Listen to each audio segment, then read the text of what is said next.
Welcome to the deep dive. Now, you shared some really compelling material with us recently, Oh, yeah. excerpts from the Camino within. And there was this one section, wow, it really jumped I out. remember the part you mean. Very vivid. It's the author's account of this, well, brutal downhill stretch on the Camino de Santiago. Yeah. Almost felt it myself reading it. Yeah. So our mission today, it's pretty focused. We want to unpack that specific raw experience. Dig into it. Exactly. Pull out the key lessons, not just, for walking a pilgrimage, but for dealing with those times when life just seems to throw one thing after another at you. The curveballs. Right. Because this description in the book, it's like a perfect storm, isn't it? The author's physically drained from this huge climb, and then, bang, gets lost, feels really unwell, bike trouble. It's that feeling, where one problem just seems to set off the next one. We've all had days like that, I think. Definitely. So I guess the question for everyone listening is, can you relate? Those moments when it feels like everything is just collapsing at once. It's such a powerful picture of how fast things can, well, unravel. It really is.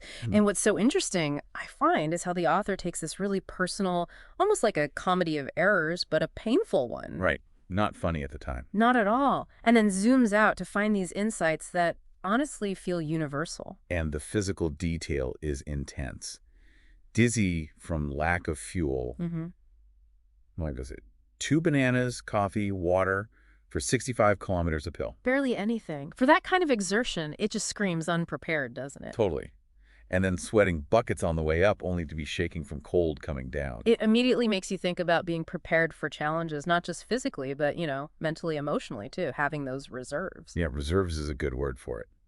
Because it wasn't just one thing, it escalated. Oh, absolutely. The sickness, getting lost, the phone battery dying. Yeah. That's a modern nightmare right there. Especially when you're lost. And the knee pain starting up, feeling cold, sick, alone.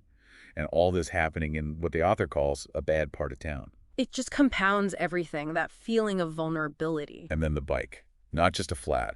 Both tires blow. Both. On a narrow, busy downhill road. Cars whizzing past. Can you imagine trying to fix that? It paints such a clear picture of overwhelm. Just one thing too many. Yeah, that is the moment, isn't it? That rock bottom. But it's right there, at the lowest point, that something shifts. The unexpected kindness. Exactly. In Ponferrada, the stranger steps up to help. It's quite moving, actually. It really is. And it serves as this powerful reminder about human connection, how help can arrive when you least expect it. Especially perhaps in that specific Camino environment, the author notes being surprised, grateful. Right, because maybe that kind of selfless help isn't always what you'd expect everywhere else in the world. It highlights something special about that path, maybe. Yeah, which leads nicely into the next part, where the author connects this personal ordeal to, well, everyone's life. Precisely. The transition is really smooth from this very specific, almost bizarrely awful day to thinking about the setbacks we all face. Disappointment, maybe betrayal, a boss getting angry, losing things, losing people even. These aren't unique experiences, are they? They're just part of the human condition, really. The author acknowledges that so well. There's this quiet acceptance that, yeah, tough times happen. You can't just bubble wrap your life. But it's not about just giving in to it, is it? Yeah. That's where the whole positive thinking idea comes in. Right, but importantly, not in a superficial way. No, not like just be happy when everything's falling apart. Exactly. It's more grounded. Like that moment with the stranger, finding that bit of shelter, that help after everything that went wrong. That's the example. Finding the glimmer, even when it's mostly dark. Yes. The author puts it beautifully. There's almost always something positive you can find, some comfort, some reason for gratitude. And from all that difficulty, the author pulls out these 3 key reminders, which I think are incredibly useful for anyone listening. They really are practical takeaways. Okay, so the first one, there is always something to learn. Yeah, and what strikes me here is the active choice. The author decides to look for the gift in the situation. Rather than just feeling sorry for oneself. Exactly. Avoiding that victim mentality trap. It's a conscious shift. And the lessons are concrete, aren't they? Need more food, stop more often, take better care of the bike. Better self-care generally. And crucially, don't rush. These are practical things learned directly from that bad experience. It shows that even in what feels like a total failure, there's value if you look for it. It's that choice, isn't it? Give up and regret, or deal with it and learn something. Yeah, asking what can I take from this instead of just why me? Okay, second reminder, This one hit home for me too. Relaxing is a skill too. Ah, yes. This is a big one in our always-on culture. Right. The author realizing that sigil breaks aren't a luxury, they're necessary, especially during demanding times. We often think pushing harder is the only way. Go, go, go. But we forget that rest, real intentional rest, is what actually fuels long-term effort. Self-care isn't selfish, it's essential. And it raises that interesting point about how we sometimes, well, forget how to relax properly. Or we feel guilty doing it. Totally. We think scrolling our phone is relaxing, but is it really restorative? Probably not. The suggestion to actually disconnect, step away, maybe go for a walk, it's about genuine recovery, mind and body.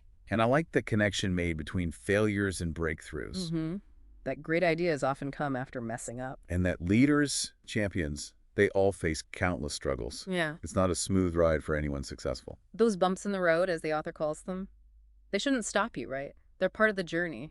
Maybe even necessary obstacles. Keeps you focused on the end goal, maintains that mindset of, I can get through this, resilience. It builds resilience, and it forces you to dig deep, find resources you didn't know you had. That's self-discovery in a way. Facing adversity head on, and also remembering to celebrate the wins. Oh, that's crucial. We forget that so easily. The big wins, sure, but the small ones too. Yeah. Just acknowledging progress. And taking that moment to look back. Where were you 5 years ago? 10 years ago? It gives perspective, doesn't it? Reminds you that you have overcome things before. Exactly. It fuels you to keep going. Okay, so what's the third reminder? The third one, be grateful for what you have and who you are. Gratitude. Even, or perhaps especially when things are tough. Yeah, the author points out life isn't easy. No one promises that. Yeah. But focus on the everyday miracles. About the sky not falling. Yeah, exactly. The sun rising, your heart beating, things we totally take for granted. Until they're threatened, maybe. And the focus on breathing, that really stood out. Such a fundamental act. But when do we pay attention to it? Hardly ever, right? Unless we're maybe doing yoga or meditation. Or out of breath. True. But the author links that fast pace of life, forgetting to just breathe and pace ourselves. To getting overworked, burnt out, it makes sense. It's about slowing down, being present, appreciating the absolute basics of being alive. So bringing it all together then. Yeah, I think the core message, the real takeaway from this whole intense downhill drama in the book, it's summed up in that line. Don't let the bumps in the road stall your journey.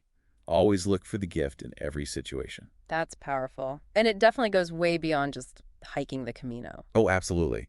The author's journey was literal physical obstacles. Flat tires, getting lost. But the lessons of resilience, finding the learning, self-care, reflection, gratitude, these apply to any challenge, right? Whatever bumps we're facing. Exactly. Work stress, relationship issues, personal setbacks. The principles are the same. Universally applicable. So maybe a final thought for everyone listening, drawing from this. Yeah. Thinking about the author's really tough day. What's one bump in the road in your own life, maybe right now, where you could consciously try to find the gift? Look for that lesson. Or even just, how could scheduling a real break, even 5 minutes to just breathe, change how you handle things today? Good question. It's definitely food for thought. Hopefully this deep dive into that part of the Camino within has sparked some useful ideas. We hope so. A reminder that even in the tough descents, there's learning, there's unexpected help, and the journey does continue. Keep exploring, keep reflecting.